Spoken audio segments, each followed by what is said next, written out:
حدیث پاک سنیں گے آپ کی طبیعت بڑی ٹھنڈی ہوگی۔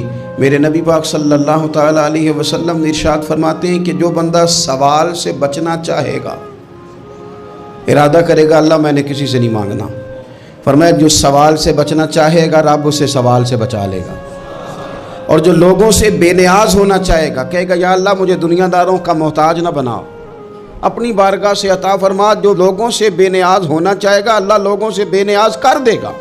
اور فرمایا جو صبر کا ارادہ کرے گا اللہ اسے صبر کی توفیق بھی عطا فرما دے گا۔ ارادہ تو کرے، پروگرام تو بنائے، توفیق تو اللہ دے گا۔ جو صبر کا ارادہ کرے گا اللہ صبر کی توفیق بھی عطا کر دے گا۔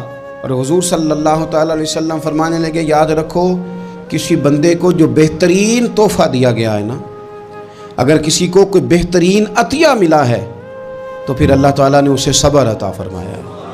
یہ بہترین تحفہ ہے، اس سے زندگی سنور جاتی ہے، اس سے انسان باوقار اور مطمئن ہو جاتا ہے۔